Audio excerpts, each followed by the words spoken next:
Deputy Speaker. I'm struck not by despair, but by a profound sense of possibility and urgency.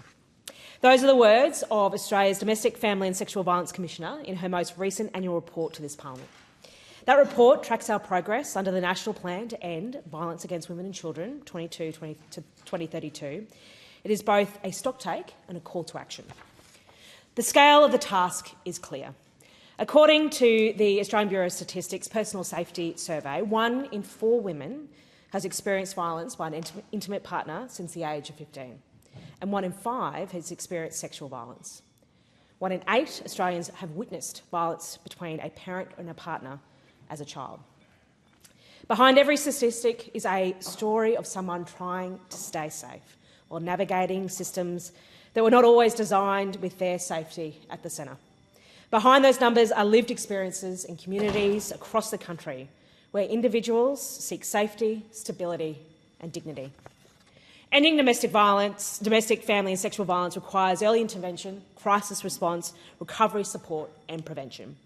It requires sustained national leadership and a commitment that extends beyond any single policy decision. That is why the Albanese Labor government has committed more than $4 billion since 2022 across prevention, early intervention, response and recovery measures under the National Plan. This investment recognises that violence against women and children is not an isolated issue. It intersects with housing, health, education, justice, employment and community wellbeing.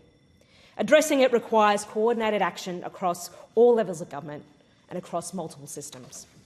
It begins with making sure help is there when someone reaches out.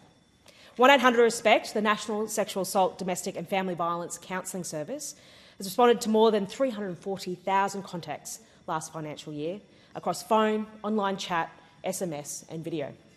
Each of those contacts represents a person seeking support, advice and safety.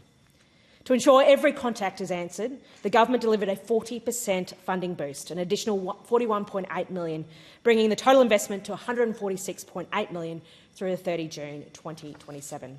That funding expands capacity and supports new communication channels, recognising that not everyone can safely pick up the phone. But crisis support is only one part of the response. Victim survivors also need practical support to rebuild their lives. We've made the Leaving Violence program permanent, providing financial assistance of up to $5,000 to help eligible victim survivors leave violent relationships safely.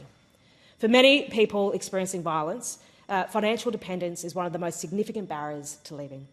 Access to immediate financial assistance can help people secure temporary accommodation, transport, legal advice or essential items during a time of crisis. 10 days of paid family and domestic violence leave is now a permanent entitlement for all employees. We have strengthened protections so that victim survivors cannot be discriminated against or dismissed because of their experience of violence. No one should have to choose between safety and a paycheck.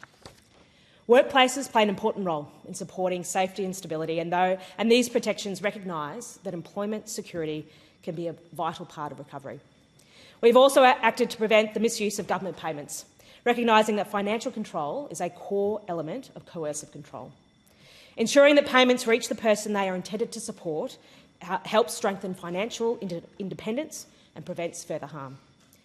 Housing is fundamental to safety. Around 40% of people accessing specialist homelessness services have experienced domestic and family violence. Escaping violence must not mean entering homelessness. For too many victim survivors, the absence of a safe and affordable house can make leaving a violent relationship so much more difficult.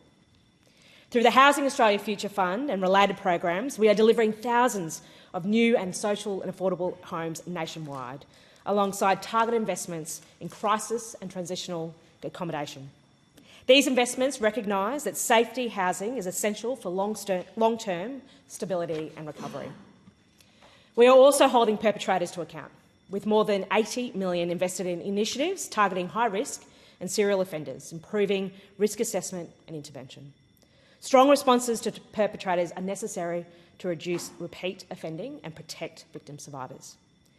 Technology-facilitated abuse is one of the fastest-growing forms of harm. The government has strengthened online safety laws, taken action against image-based abuse and stalking technologies, and continue to support enforcement through the e-safety framework. These reforms recognise that abuse increasingly occurs through digital forms and connected technologies. So we've also introduced the National Higher Education Code to prevent and respond to gender-based violence, strengthening accountability across universities. Students deserve to pursue education in environments that are safe, respectful and free from violence and harassment. We are investing in children with funding committed for child-focused counselling and recovery services, recognising that early support changes life trajectories. Children who experience violence require specialised support to help them recover and thrive. Legal assistance also remains a cornerstone. We have committed a record $3.9 billion to the legal assistance sector over 5 years, including an additional $800 million for family, violence and women's legal services. This investment strengthens the ability of community legal centres, legal aid commissions and specialist services to support victim survivors through complex legal processes. But reform is only as strong as the workforce that delivers it. Today, the Albanese Labor government announced a 72% funding boost for frontline family, domestic and sexual violence workers. This is a new $291.7 million investment in the next phase of the 500 Workers Initiative. It builds on the $169.4 million invested in the 22-23 budget to deliver 500 additional frontline workers in every state and territory. This expanded investment recognises the skill, expertise and emotional labour of specialist workers supporting women and children fleeing violence. Frontline workers are the people who answer calls for help, support families in crisis and guide victim survivors through recovery. Their work is complex and deeply important. Supporting this workforce means ensuring they have the resources and stability needed to continue providing critical services. This funding supports the sustainability and security of this critical workforce, with funding flowing to states and territories from 1 July under the Family, Domestic, Sexual Violence Federation Funding Agreement. The Commissioner's report is clear. Demand continues to outpace capacity. Nationally, there are approximately 9,000 specialist domestic and family violence workers, yet the majority of cases are still managed across the broader health, justice, housing and policing systems. If we are serious about implementation, about turning plans into protection, we must strengthen and stabilise the front line. That is what this investment does. Ending gender-based violence is not the responsibility of one portfolio or one tier of government. It requires coordination across housing, justice, education, health, employment and social services.